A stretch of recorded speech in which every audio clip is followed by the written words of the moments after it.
Now, New York's #1 news, Channel 7 Eyewitness News. The storm system that brought dangerous, icy conditions to the Midwest is now moving toward our area. Meteorologist Jeff Smith tracks the wintry mix on the way. And drone detection system. Local lawmakers demanded the federal government answered the new protection expected to address those mysterious drones. And Mayor Eric Adams's inner circle has just gotten smaller yet again. His top advisor, Ingrid Lewis-Martin, has resigned effective immediately. Good evening, everyone. I'm Tanya Rivero. Joe has the evening off. We begin with the breaking news at City Hall. New York City Mayor Eric Adams's longtime aide, Ingrid Lewis-Martin, is stepping down. She made the shocking announcement earlier today. Lewis-Martin was one of multiple aides who became entangled in corruption investigations into Adams's administration. The last one to resign was former First Deputy Mayor Sheena Wright.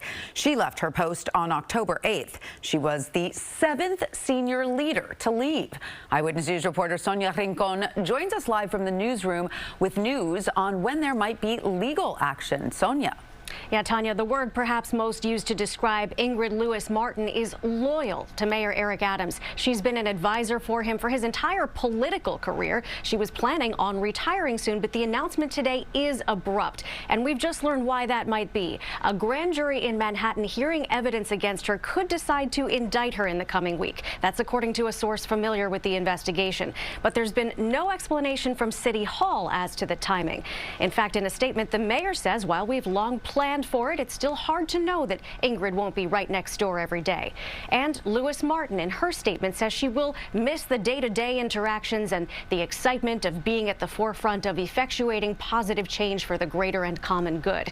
But not specifying why now, only that the time has come to spend time with family. It's a tough time for the mayor, who faces trial next year on federal charges, accused of abusing his power. And Lewis-Martin herself is under investigation in a case that appears unrelated. Her phones were also seized by the Manhattan DA's office, and she was served a federal subpoena back in September just as she got back from a trip to Japan. Now, at the time, she told a radio show that if anything, the mayor's legal issues would keep her around. For the record, I had planned to retire the second week in January. That was the plan. But with all of this stuff, I don't see how that's possible because I'm going to be with my brother. And now her retirement announced today is effective today. Again, word from a source familiar with the investigation is that a Manhattan grand jury could decide to file charges against Lewis-Martin as soon as the coming week, which might explain the timing. That was the case in which her phones were seized, and word is that the case is centered around the city's leasing of commercial properties, and we will, of course, continue to follow developments. Tanya? All right, Sonia, thank you so much. Now to the weather. Today's clouds will lead to rain that could put a damper on your Monday morning commute. Meteorologist Jeff Smith has the details in his exclusive AccuWeather forecast. Jeff. And Tanya, the cold air is stubborn enough north and west of New York City. It's going to be a no hurry to exit, so there's a possibility to get some very slick travel in these areas as that precipitation moves in, and that's why we have a winter weather advisory basically along and north and west of I-287 for a wintry mix of snow going over to sleet and freezing rain before even there going over to rain into early tomorrow morning. In New York City and vicinity, this will be an all-rain event, but you can see the precipitation moving into western New Jersey right now. Some of this not reaching the ground, but it will be shortly. And numbers are near the freezing mark to the north and west, but safely above freezing from the city and points south and east, guaranteeing an all-liquid, just plain rain event for the I-95 corridor and points south. So here's our futurecast by 7 p.m. Some of that snow moving into northern parts of New Jersey, definitely the Poconos and Catskills and the Hudson Valley. By midnight, you're getting snow in a place like Poughkeepsie, definitely at Monticello. Farther south and east, this is the zone we got to watch out for. Sussex, Newburgh. 30, 31 degrees, could be getting sleet or freezing rain. That can really ice up untreated surfaces, so be careful if you're traveling up in that area overnight tonight. Even into tomorrow morning, this is showing rain over Newburgh and Sussex, but you're still sitting at the 32-degree mark. Meanwhile, still getting some snow up in the highest elevations of the Poconos and Catskills. So rain arriving this evening from west to east, but a wintry mix for a time north and west of the city. Staying damp tomorrow and tomorrow night.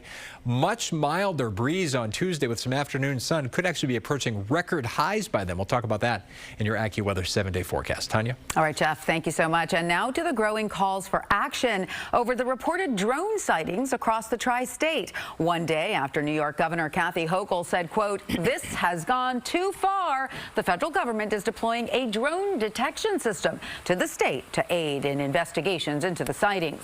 Eyewitness News reporter Kimberly Richardson joins us in the studio with details. Kimberly. Well, Tanya, today a possible solution aimed at getting to the bottom of just who is launching these drones and why. Senator Charles Schumer is now suggesting authorities take a look into using a very specific type of technology that has been successful when tracking bird strikes with airplanes. Oh my God. The drone sightings here in the New York, New Jersey area started last month. Still, little is known about the cluster of lights that sometimes fly in formation, other times solo. Federal authorities again stress at this point there is no indication any foreign or criminal element is involved. Homeland Security Secretary Alejandro Mayorkas says here in the U.S. more than 1 million drones are registered, and each day roughly 8,000 plus are up in the air. The majority of the recent sightings have been at night. Mayorkas says that may be due to a change in rules in September of 2023, allowing drones to fly after sunset. That was exactly the case Friday night at Stewart Airport. There's multiple drones all over this airport tonight, man. A pilot says he spotted several drones. Air traffic control shut down all the runways for an hour. There is a push for states and local authorities to be able to counter drone activity under federal supervision. Schumer agrees, but is asking DHS to act right now.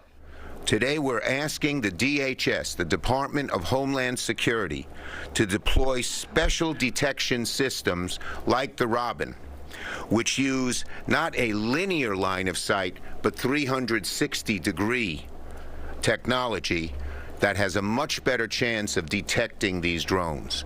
And we're asking DHS to bring them to the New York, New Jersey area. We are working in close coordination with state and local authorities, and it is critical, as we all have said for a number of years, that we need from Congress additional authorities to address the drone situation. Our authorities currently are limited, and they are set to expire. We need them extended and expanded. Now, the FBI has also weighed in, saying of the roughly 5,000 tips it has received about drone sightings, less than 100 needed further investigation, calling the public response a, quote, slight overreaction. Tanya? Kimberly, thank you. A man is recovering this evening after being shot while sitting on an MTA bus in Brownsville in Brooklyn. Police say there were people shooting at each other outside the bus on Thomas S. Boylan Street at Hageman Avenue just before 1:30 this morning. One of the bullets went into the bus, wounding the 51-year-old passenger. He was taken to the hospital in stable condition. So far, no arrests. In Manhattan, police are trying to find two killers who gunned down a 52-year-old man in his own apartment. This happened late last night in Washington Heights at the Polo Grounds Towers. Two masked men were seen leaving the NYCHA facility. They remain at large. Back in March, residents mourned the shooting death of a 33-year-old man in the Towers parking lot. A deadly fire in a garden apartment in Queens. Citizen app video shows the scene. It is a 3-story brick building on 190th Lane in Fresh Meadows. The flames erupted shortly after 7 a.m. inside a second-floor unit. One person was pronounced dead at the scene. The FDNY has not released the victim's name, but say he's a male in his 40s. The fire marshal is still determining the cause of the fire. The father and brother of an American murdered by Hamas appeared in Central Park today. Ruby and Roy Chen attended the weekly rally for the October 7th hostages who've now been held 436 days. Itai Chen was part of the Israeli army and stationed on the border with Gaza when the terror attacks occurred. At first, it appeared he'd been taken hostage, but Israel later determined he was killed, his body taken by the terrorists. To implement a permanent ceasefire while creating a government alternative to Hamas in Gaza that will not repeat the atrocities of October 7th. The last time that I was here with Roy and Itai was winter like this, I think. and we went to see a Knicks game. For the love of God, I don't know how Itai became a Celtics fan. The Hens want Itai's body returned so he can have a proper Jewish burial. New Yorkers are preparing to welcome the Year of the Snake in Chinatown with firecrackers and a parade. Today, organizers announced the celebration begins January 29th, and that is when New Year's Day firecracker ceremony and cultural festivals will liven up Lower Manhattan. Then the 27th annual Lunar New Year Parade steps off on Sunday, February 16th. ABC 7 is a proud sponsor, and you can stream the parade live online and through our mobile app. Still ahead, Jamie Foxx needing stitches after a confrontation during a birthday dinner in Beverly Hills. What the Oscar winner is saying tonight. Murder charges for a young boy in Wisconsin who allegedly killed another man. Plus, we will tell you where to look for those last-minute holiday shopping deals.